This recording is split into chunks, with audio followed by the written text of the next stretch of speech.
ఎక్కడైతే న్యూటన్ తల మీద యాపిల్ పడ్డదో ఆ చెట్టు ఇదే, న్యూటన్స్ యాపిల్ చెట్టు, యాపిల్ ట్రీ. న్యూటన్స్ కనుక్కున్న గ్రావిటీ ఇక్కడనే, ఈ చెట్టు కింద కూర్చొని ఆయన నెత్తి మీద యాపిల్ పడ్డదని.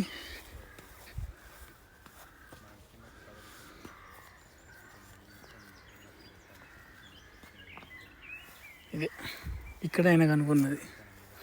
మనం చిన్నప్పుడు పుస్తకాల్లో వాటిలో చూసాం కదా,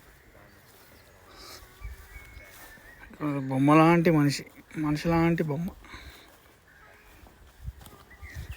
న్యూటన్ సారేమో.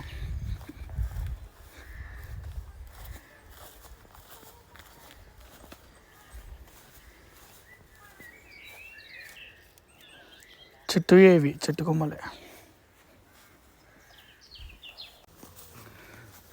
న్యూటన్ తాత ఇల్లు ఇదే. ఆ ఇంటికి వచ్చి చెట్టు కింద కూర్చొని గ్రావిటీ కనిపెట్టిండు. ఈ చెట్టు కింద కూర్చున్నాడు, నెత్తి మీద ఆయనతోటి యాపిల్ పడ్డది, దాన్ని గ్రావిటేషనల్ అని చెప్పేసి మనందరికి చెప్పిండు. మనం దానికి పుస్తకాలలో రాసి అది చేసినాం అన్నమాట.